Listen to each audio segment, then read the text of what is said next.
If you couldn't make this year's AWS reInvent, or you're interested in what you might have missed at the event, this video is for you as we cover quickly as we can the event itself and the top announcements that were made during the event this year.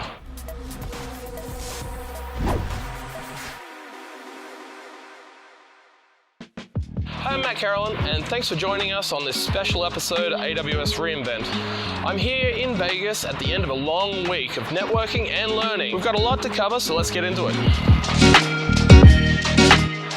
So this was AWS's 11th reInvent. I'm not sure what year that means it started, and if they count COVID in those years, but I've been coming here since 2013, except for 2021, and over that time I've seen it grow bigger and bigger every year. One of the main pain points in the past was how long it would take to get into your sessions. Because of the walking traffic, often you'd miss your sessions. I'm not sure if this was new for this year, but I really liked the Content Hub, which was there like an overflow room, where you could watch live streams of the sessions on a big monitor. They had many screens in the same room and everyone was listening via headphones. This is a great idea. The keynote talks this year were also better and much more interesting than previous years. Lots of talk about data and the impact of data on innovation and on industry and even sports. As you're probably aware, AWS recently started sponsoring Ferrari in the Formula One, so racing cars were seen and mentioned here throughout the week. We also had the Expo Hall, where many companies invest in a booth to show off what they are doing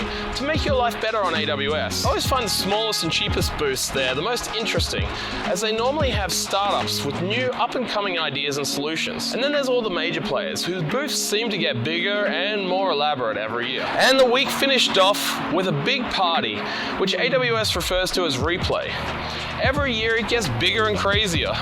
There is always a famous EDM DJ up on stage. In past years, they'd had at the show in the sky with drones.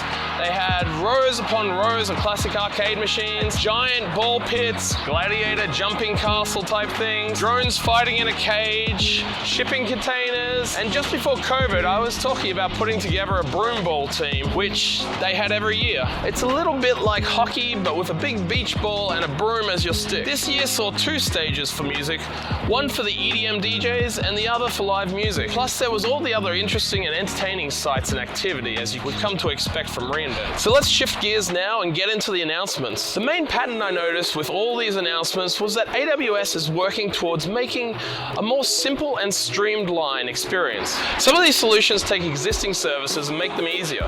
Some take third-party services and tools and consolidate them into a single view or control plane. And then some just simply remove the complexity and work we previously had to do and tie everything better together. AWS announced the launch of AWS Application Composer, a new low-code tool for visually designing and building serverless applications.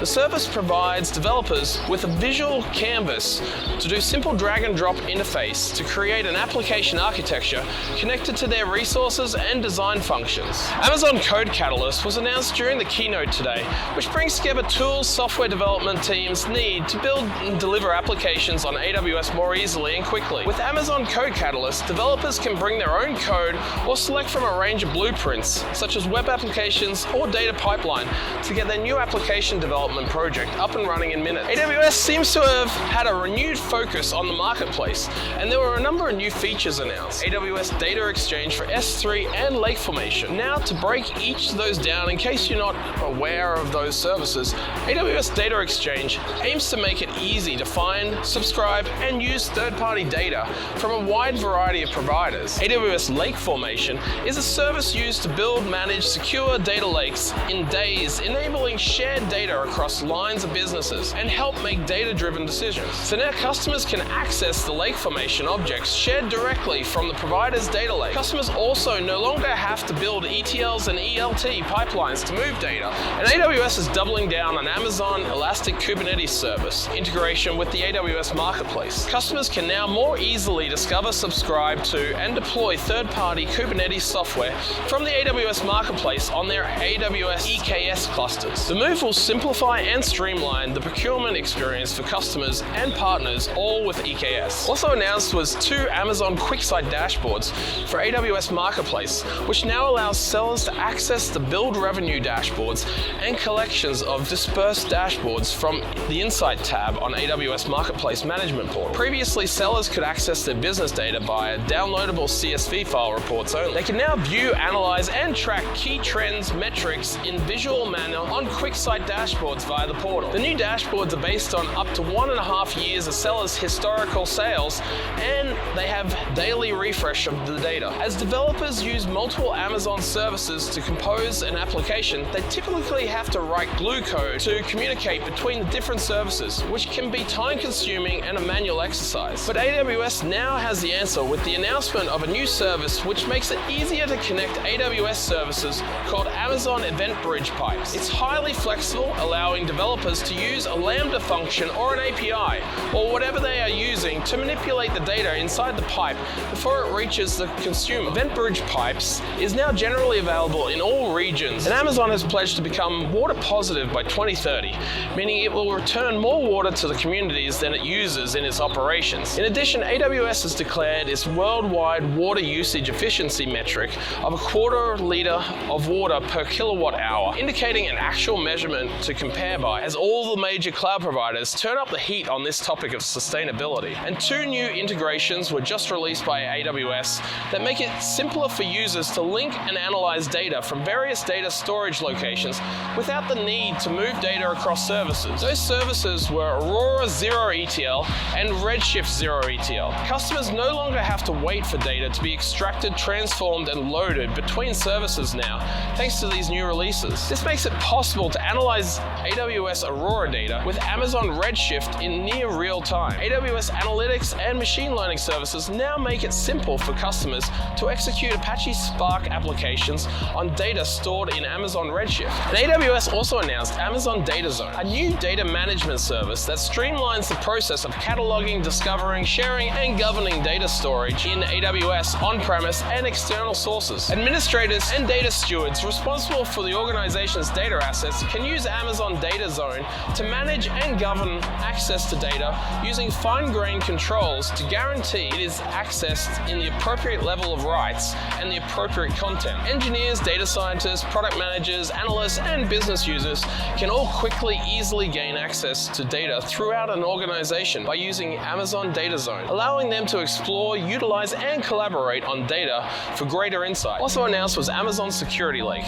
a service that automatically consolidates a firm's security data from the cloud and on-premise sources into a purpose-built data lake within the customer's AWS account. Amazon Security Lake makes it simpler to automatically normalize AWS security data and combine it with dozens of pre-integrated third-party enterprise security data sources. And AWS is introducing a new fully managed compute service called AWS SimSpace Weaver. This service is geared towards facilitating the creation, operation, and execution of massive spatially simulations. Customers can use it to deploy spatially simulations to model dynamic systems and many data points, such as traffic patterns across the entire city, the crowd flows in an event venue, or factory floor layouts, and then use the simulations to visualize physical spaces, perform immersive trainings, and gain insights on different scenarios to make well-informed decisions. AWS Supply Chain can enable organizations to boost visibility into their supply chains so they can make quicker, more informed decisions to reduce risk, cut costs, and enhance their customers' experiences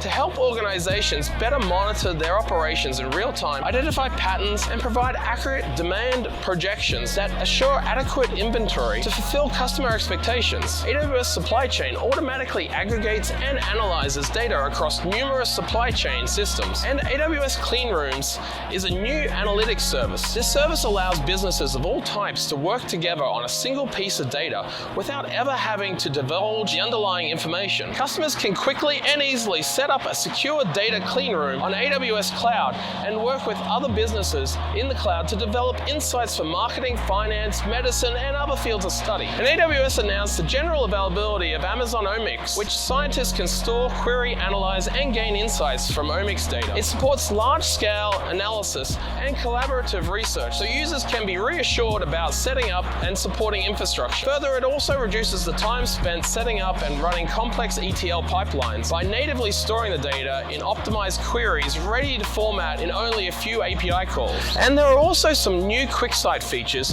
which I'll quickly highlight. So QuickSight Q now provides support for forecast and why questions. As well, it will now also automatically generate semantic information to datasets to reduce the time needed to prep data for natural language queries. Paginate Reports gives a formatted, printable summary of data, and Spice offers blazing fast performance. And finally, they have expanded QuickSight's API capabilities to enable more customization, making it easier to migrate from legacy systems.